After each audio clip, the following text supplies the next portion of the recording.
হুমায়ুন কবির আপনি এবারে হেগে মুতে এবারে আপনি শোনগা। তীরে এসে তড়ি ডুবলো আমজনতা উন্নয়ন পার্টির, রীতিমতো মাথায় হাত হুমায়ুন কবিরের। কেন এমনটা ঘটলো জানেন? কারণ ভোটের ঠিক মুখেই আমজনতা উন্নয়ন পার্টির প্রার্থী থেকে কর্মীরা দলে দলে দল ছেড়ে যোগ দিচ্ছেন শাসক দল তৃণমূলে। স্বাভাবিকভাবেই প্রথম দফা ভোটের যখন আর মাত্র কয়েক ঘন্টা বাকি, ঠিক সেই সময় এমন অঘটন রীতিমতো অস্বস্তিতে ফেলেছে হুমায়ুন কবিরকে। আজ মঙ্গলবার সন্ধ্যায় বীরভূমের দুটি বিধানসভা কেন্দ্রের প্রার্থীর পাশাপাশি সিউড়ি বিধানসভার পর্যবেক্ষক আমজনতা উন্নয়ন পার্টি ছেড়ে কাজল শেখের হাত ধরে যোগ দিলেন তৃণমূলে। যারা যোগ দিয়েছেন তারা দুবরাজপুর বিধানসভার প্রার্থী শুভাশিস দাস, নানুর বিধানসভার প্রার্থী চিরণ দাস এবং সিউড়ি বিধানসভার জেইউপি পর্যবেক্ষক রুবিনা বিবি। তবে শুধু যোগ দেওয়াই নয়, এর পাশাপাশি রুবিনা বিবি হুমায়ুন কবিরের বিরুদ্ধে বিস্ফোরক অভিযোগ এনেছেন। তার অভিযোগ, হুমায়ুন কবির সংখ্যালঘুদের আবেগ নিয়ে খেলা করেছেন। মসজিদ তৈরি করা থেকে শুরু করে সমস্ত ক্ষেত্রেই তিনি সংখ্যালঘুদের সঙ্গে প্রতারণা করেছেন। আজকে আমরা জনতা উন্নয়ন পার্টি ছেড়ে যে আমরা তৃণমূল কংগ্রেসে জয়েন করলাম, সেটা দিদির উন্নয়ন। দিদি মানুষের পাশে সবসময় থেকেছেন, এমনকি দিদি প্রতি মুহূর্তে পশ্চিমবাংলার সব মানুষদের সাথে থেকেছেন এবং আমরাই বরং ভুল করেছি যে ওনাদের প্রস্তাবটা আমরা সবাই মিলে মেনেছিলাম, সেটা আমাদের তরফ থেকে ভুল হয়েছে। এমনকি হুমায়ুন কবির যে সব মানুষের সাথে প্রতারণা করেছেন, এমনকি জালিয়াতি করেছেন, আমাদের ইমান নিয়ে উনি খেলা করেছেন। কারণ এটাই যে আমাদের একটা, আপনারা দেখেছেন আপনি মসজিদ তৈরি করার একটা আবেগ তৈরি করেছিল, সেই আবেগ নিয়ে আমরা ওনার কাছে কিন্তু গিয়েছিলাম যে ঠিক আছে একটা মুসলিম পার্টি আছে, আমরা সাপোর্ট করব। কিন্তু যখন আমরা জয়েনিং করলাম এবং ওখানে আমরা যখন ছিলাম থাকার তারপরে আমরা জানতে পারলাম যে বিজেপির লোক প্রতি মুহূর্তে ওনাদের সঙ্গে কন্ট্যাক্টে রয়েছে। তার কারণ হলো যখন হুমায়ুন কবির আমাদের এখানে আসছিল ক্যান্ডিডেটদের প্রচার করার জন্য, তখন কিন্তু বিজেপির লোক প্রতি মুহূর্তে আমাদের সঙ্গে কন্ট্যাক্ট রেখেছেন।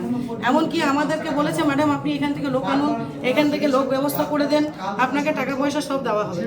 আমি একটাই প্রশ্ন করেছি যে আমি দল করি হুমায়ুন কবিরের, আপনি আমাকে কেন ফোন করছেন? আপনি তো বিজেপি দল, তাহলে আপনি আমাকে কন্ট্যাক্ট কেন রেখেছেন এবং আপনি আমাকে টাকা পয়সার অফারটা দিচ্ছেনই কেন?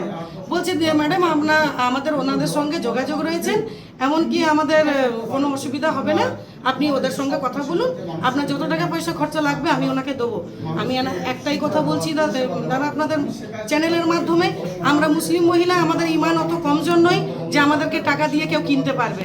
তাই আমি কাজলদার সঙ্গে যোগাযোগ করি, আমাদের সভাধিপতি দাদাকে অনেক অনেক ধন্যবাদ জানাই।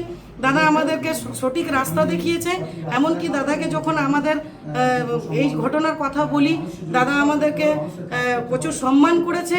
এমনকি দাদা আমাদেরকে আস্থাও দিয়েছে আগামীকাল আমাদেরকে কাজ করার সুযোগও দেবে। আর এই যে আপনার হুমায়ুন কবির যেভাবে আমাদের মুসলিমের ইমান নিয়ে খেলা করলো, এমনকি ওনাকে আপনার চ্যানেলের মাধ্যমে একটাই কথা বলতে চাইবো যে আপনার দম থাকে তো মমতা ব্যানার্জির সঙ্গে আপনি লড়ে দেখান, সঠিকভাবে লড়ে দেখান। এইরকম ভাবে দুর্নীতি করে মানুষের সঙ্গে ছলনা করে এরকম আপনি কোনোদিন জিততে পারবেন না। মমতা ব্যানার্জির উন্নয়ন দেখে মানুষ দিদিকে ভোট দেবে। এই চ্যানেলের মাধ্যমে আমি সব পশ্চিমবাংলার মা বোনেদেরকে একটাই কথা জানাতে চাইবো যে যদি আপনাদের মনে হয় এই 23 তারিখে যখন আপনারা ভোট দিতে যাবেন, আপনাদেরকে একটাই কথা বলবো যে মমতা ব্যানার্জির উন্নয়ন নিয়ে একবার চিন্তা করবেন, যে যিনি আমাদের সারা বছর আমাদের পাশে আছেন এবং ছিলেন এবং ভবিষ্যতেও থাকবে, সেই উন্নয়নের কথা, যিনি মাসের মাস আমাদেরকে একটা লক্ষ্মীর ভাণ্ডার থেকে, স্বাস্থ্যসাথী কার্ড থেকে, যুবশ্রী থেকে, কন্যাশ্রী থেকে, রূপশ্রী থেকে, দিদির কোনো প্রকল্প একটাও এমন একটা বাড়ি নেই যে দিদির প্রকল্প পৌঁছেনি। কিন্তু তার সত্ত্বেও যখন আমরা একটা ভুল করেছি, সে দাদা আমাদের ভুল অবশ্যই আমি দাদার কাছে স্বীকার করেছি। দাদা আমাদেরকে ভালো রাস্তাও দিয়েছে। আমি কৃতজ্ঞ কাজলদার কাছ থেকে যে দাদার মতন মানুষ থাকলে আমরা এগিয়ে যাব। এবং আমি এইটাই হুমায়ুন কবিরকে বলতে চাইবো যে আগামী 4 মে আপনার অবস্থা যে কি হবে সেটা আপনি চিন্তা ভাবনা করে নেন। আপনি আবু তাহার খানকে কি বলেছিলেন যে আবু তাহারকে বলে দেন যে মুতে শোবে। ওনাকে এবার আমি এই চ্যানেলের মাধ্যমে বলছি যে হুমায়ুন কবির আপনি এবারে হেগে মুতে এবারে আপনি শোনগা।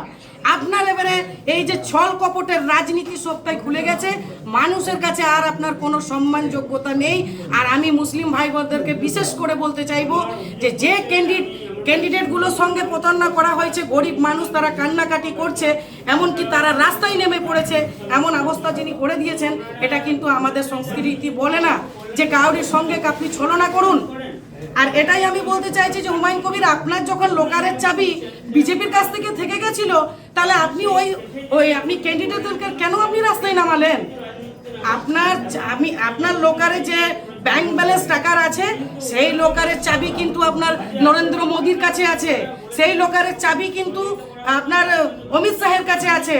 তো এইটুকুই আমি আপনাকে বোঝাতে চাইছি যে আপনার এখানে আসানসোল যাবার টাকা নেই, আর আপনি স্বপ্ন দেখছেন যে আমি কলকাতা যাব, সেইটা আপনার বুড়ে বালি, আপনি কখনো সেই পূর্ণ করতে পারবেন না। আমাদের পশ্চিম বাঙালের মা বোনেরা একই রকম ভাবে ওই ব্ল্যাক বক্সে যে বাদে আপনাদেরকে এই শাস্তি দেবে, এইটুকু আমি আপনাকে বলে রাখলাম। আর আবু দারদাকে আমি এইটুকু বললাম যে আপনি বলেছিলেন যে বারবার, আমি এই কথাটা এই জন্য রিপিট করছি যে আপনি একটা নোংরা মানুষ, যে মানুষকে সম্মান দিতে জানেন না, ইজ্জত দিতে জানেন না। আপনি দাদাকে কি বলেছিলেন, আবু দারদাকে, যে আপনি মুতে শোনগা।